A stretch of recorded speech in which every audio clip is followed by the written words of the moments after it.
Welcome to the Third Thursday podcast, where we hope to connect, encourage, and equip student ministry leaders of today.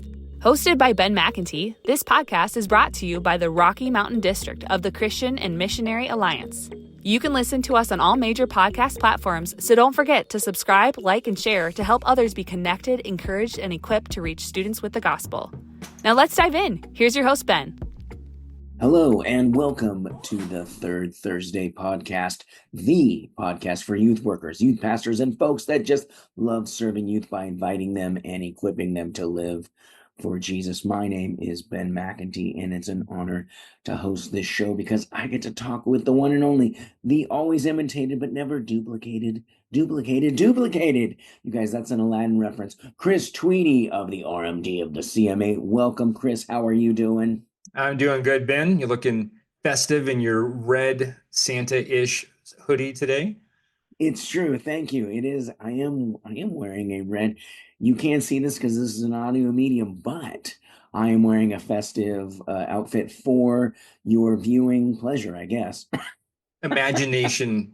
Yeah. Just picture it in your mind. There you go. Awesome, Chris. Awesome. Glad you were here.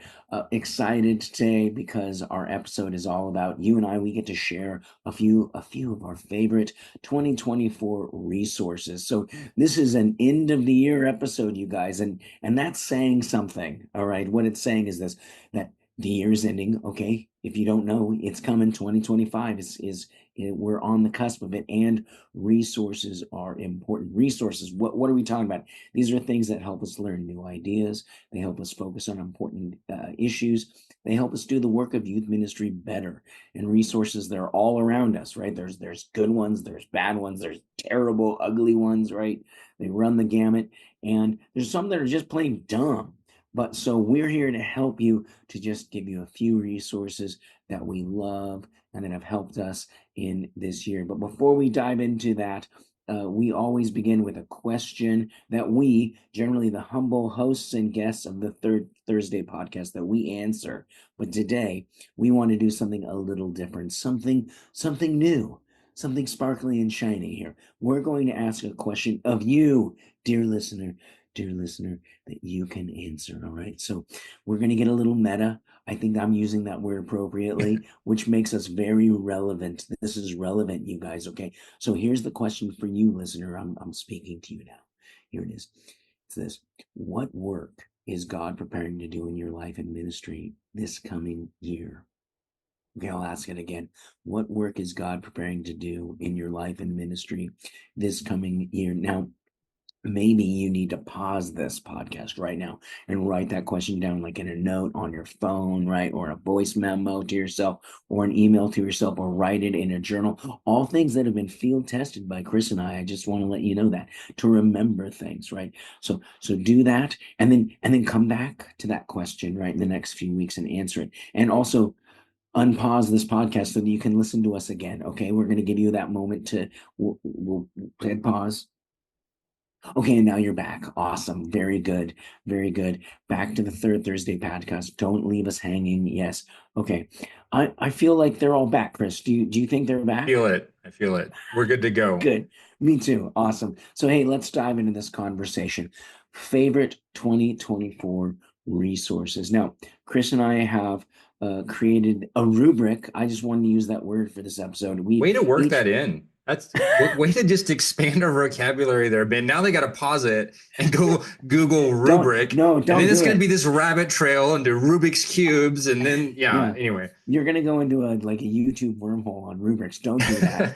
Here's what we're doing. We've each picked 3 resources. Okay, one Christian book, 1 Christian podcast, and 1 secular resource. And each of these resources are ones that we've read, listened to, and that have helped us in ministry this year. Now, this isn't a wholesale endorsement of all the content in these resources, but there are things that we have benefited from. So let's get into it, Chris. Okay, let's start with favorite book of 2024. Chris, what you got? 2024. So we should probably point out too that it wasn't published this year, or the podcast maybe didn't start this year, but like we found it this year. Right. This is like new to you. Like this is new to us, right? So some of these things are actually, not that new. One of the books I read this year, I read a number of books, but as I was thinking about this question, the one that I think probably had the most profound impact on me, I read it early in the year, is Church on Fire by Fred Hartley. And, like it's one of those books and you read it, and probably not everything is going to land like 100% in your mind, but it's such a great encouragement just around prayer and worship and the centrality of that in ministry. I remember coming through COVID. One of my big takeaways from COVID was just remembering that when we can't do anything, because remember, we couldn't do outreach, we couldn't do all kinds of stuff. When we can't do anything, like actually just ministering to the presence of the Lord, just gathering to worship Jesus is unto itself an end. Like that's a good enough purpose for anything. And COVID really kind of cemented that in my mind. And this book actually talks a lot about that idea and prayer and worship and creating that culture in your church, but it's really applicable to like youth ministry as well. And so that was a book that for me was just really good. He's got several in this, God on Fire. There's a bunch of those. I haven't read all of those, but this Church on Fire by Fred Hartley III, really, really neat book. I really enjoyed it this year. I love it. That's great. That's great.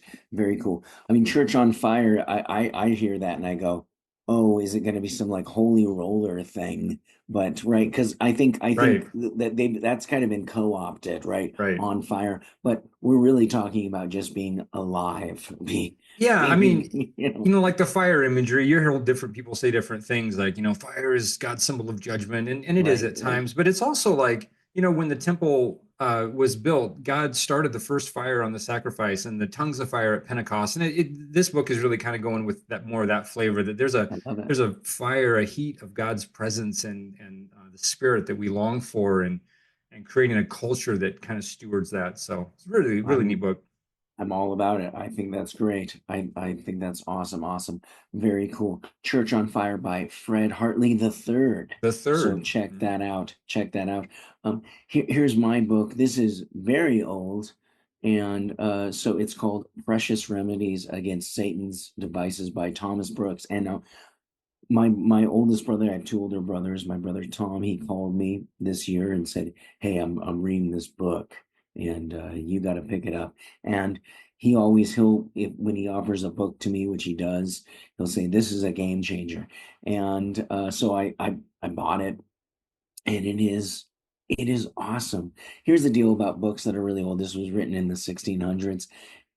Books that are pre-1900 don't have to deal with any modern or postmodern fluff language. They don't have to. It just hits different to use modern language, right? It's just straightforward. They just say it like it is. They don't have to gloss and like explain themselves. They just say, this is what it is. It talks about sin. It talks about struggling with it, how to overcome it, and how to look out for it. And it's also youth pastor. You could take this book and just take a couple of the headings and use it as a sermon. The first one is this, right? Satan's devices to draw people to sin, and that Satan does this. He presents the bait. Okay, that good part of right, when we sin, the initial part is kind of, oh, it's kind of feels good to us, right? But then there's a hook, right? And then we're trapped in it, or we can be, right? We have to work to get out of it. So it's by presenting the bait and hiding the hook. And then Thomas Brooks just goes through how you can overcome sin, and that's just one example. I mean, that right there is something you could tell students in a small group and say, hey, when you're tempted to sin, remember that Satan will present the bait.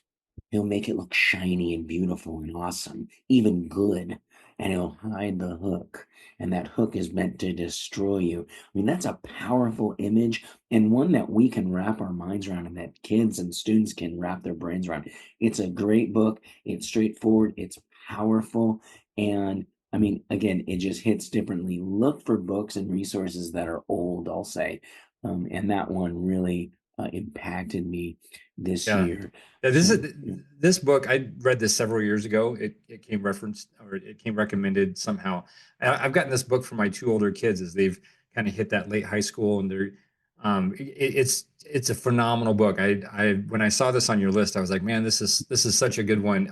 And the other thing that I think is really neat about these older books is when you read them, it like resonates with today. You're like, oh yeah, I see this, and then you're like, oh, that was 400 years ago, and there's this comfort of like, hey, there's nothing new, and the things that God outlines are true today, and the solutions are the same, and like we know that, but sometimes you just sort of think, you hear all the word, these are unprecedented times, and today's a new day, and there's never been another day like today, and it's like, yeah, in some ways, but in other ways, you can read something from the 1600s, and it's like, oh my goodness, this is the same thing. Like I totally see this, and there's like a confidence that kind of builds in us, like, hey, like like God has solutions for this. We're going to be all right. Like there's just a faith bolstering component to it that I think is great.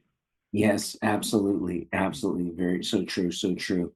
Very cool. Well, hey, listen, books, we love books. They're wonderful, but sometimes we need something that we can listen to on the go. You can't just read a book, while you're driving. You guys don't try that. I've tried it, and we don't endorse it here at the Third We Thursday do not podcast. endorse it You at will all. get No, arrested. All right. not good. You will. It's not good. Don't try it. But you can. You can listen to a podcast, you guys. And for me, one of my go-to Christian podcasts is called The Mortification of Spin. And this is a podcast where Carl Trueman, who is an awesome author and professor, and someone that we actually at an RMD conference, we got his book Strange New World. So Right. you if you're listening to this and you went, well, I can't remember when that was, like a year and a half ago. It was a couple years ago now. Yeah. Yeah, a couple of years ago. But Carl Trueman, he's great. And why I love this podcast is they interview writers, pastors, people who are writing new books, or they're discussing topics, and they generally bring someone in to discuss about a relevant topic that's happening in the church or in the world, and then offer a resource too. It's where I get a lot of my book recommendations from, and they have a nice interview where you can succinctly get like all the good bits of something and go, oh, hey, here's something I want to dive further into. So really, for me, this podcast is a resource that opens up the door for more resources for me. And it's called The Mortification of Spin. And I really, really enjoy it. Really short, nice. It's never long. It's like 30 to 40 minutes long tops. And they just hit it and get you that resource. And you go, okay, this is something I want to dive into. So Mortification of Spin podcast, very, very cool. And Carl Trueman, I mean, he's sharp, and he's kind of the guest host on that show. And I really enjoy his take on things. Yeah, this was one that I hadn't heard of that I've got on my list now, that I've got queued up to kind of check it out. So I'm excited to hear. Carl's stuff is great. So this is one for me. I'm on the road a lot, and so I listen to a lot of podcasts. And this was a hard one to kind of filter out. But the one I'm going to recommend is one that I finished this year. I got caught up. Let's say that. Yeah. It's called the Naked Bible Podcast.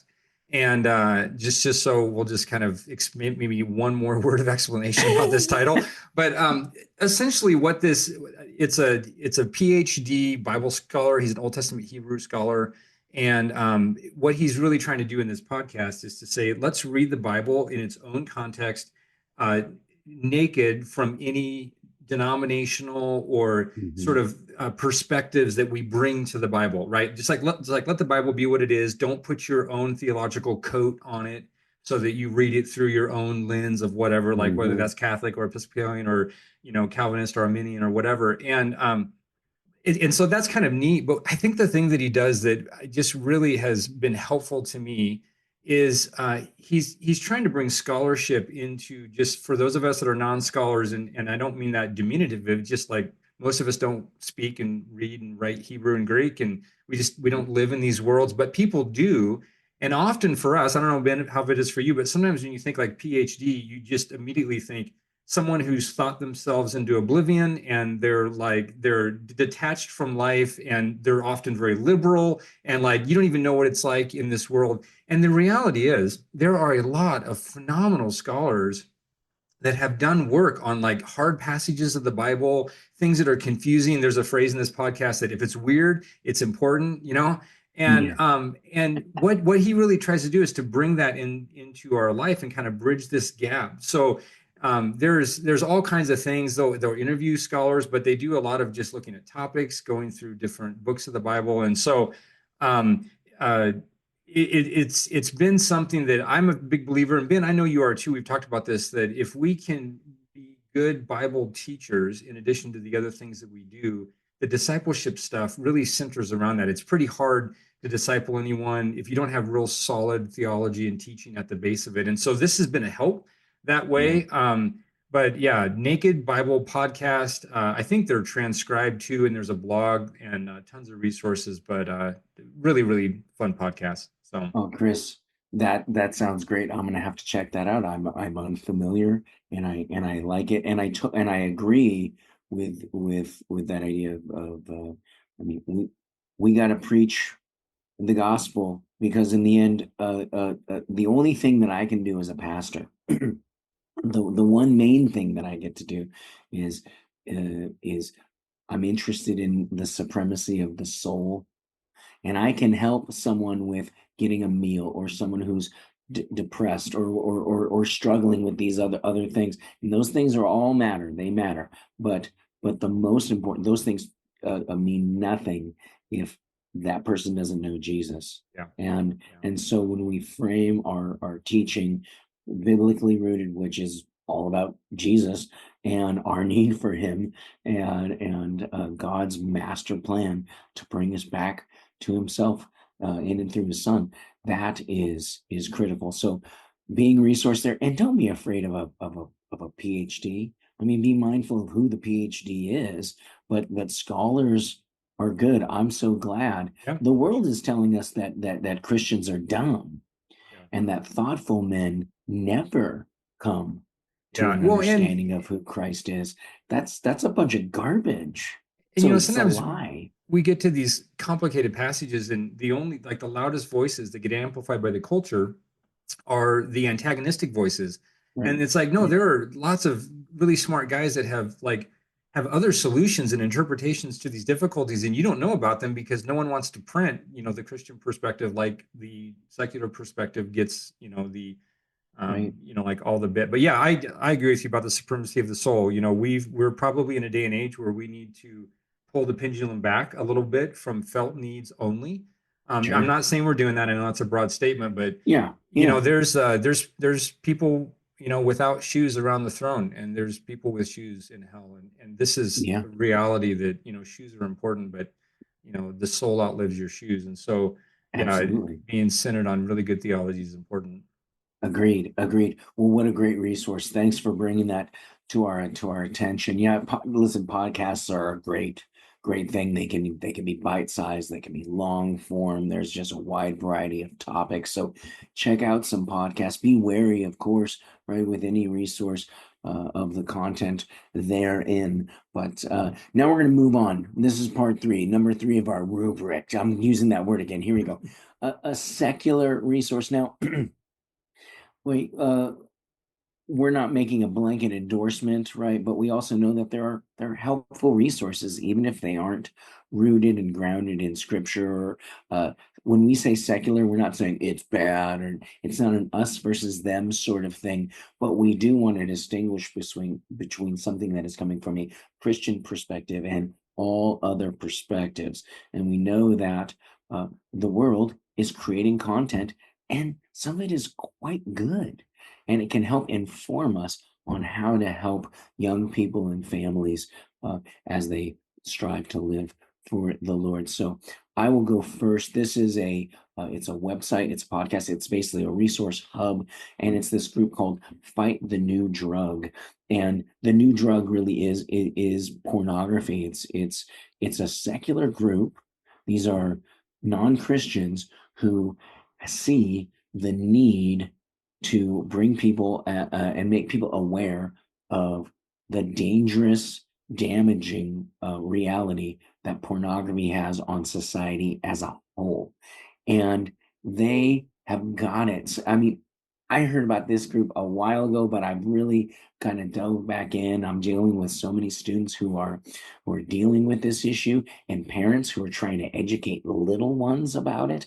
And you hear, and they have all these different podcasts where they're talking about how do you talk to your children about porn? How do you fight porn addiction? How do you bring a young person out of porn addiction? Right, just talking about it, and they're bringing in experts, and it's really, really good. You do have to be mindful. There are some episodes that I look at and I read the title and I go, I'm going to skip that one. It doesn't fit with my Christian worldview, but there are so many that are good. So be aware. But this is a really, really good site.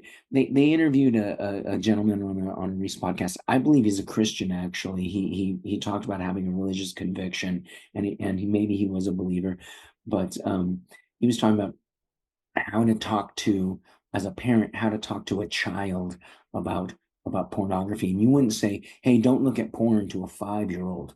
You wouldn't use that language, but you could say something like this. I thought this was just a great little tip. Is you would tell a child, as a parent, you would say, hey, we would never take a photo of ourselves naked. We Yeah. would never do that.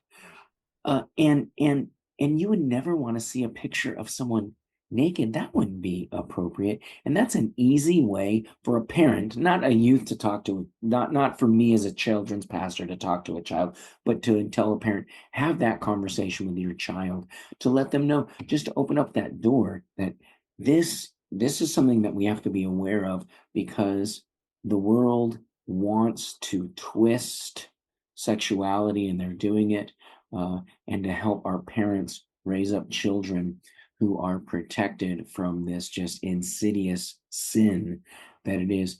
And the world sees it. They're seeing the detrimental effects of it. So fight the new drug. Be mindful and cautious as you hit that resource, but it is good. Yeah, that's awesome. Mine is, as I was thinking about this, it's cheating a little bit because I think the CEO of this company might be a Catholic guy that has some faith connections. But as a whole, this is not a discipleship group or anything like that. But there's a group out there called the Table Group. Patrick Lencioni, if you're familiar with that name, he's written a couple of books, Five Dysfunctions of a Team, The Ideal Team Player. But the one that I came across this year that has just really been helpful. In fact, are actually later today, the day we're recording this later today, we're going to be working through this as a staff, is called Working Genius. Working Genius. And it talks about the process of work in different stages and how we are wired to gravitate towards one of those parts of the process of work. And work is just defined as producing anything. So, you could be like, Right. planning a vacation or planning a youth night or something like that.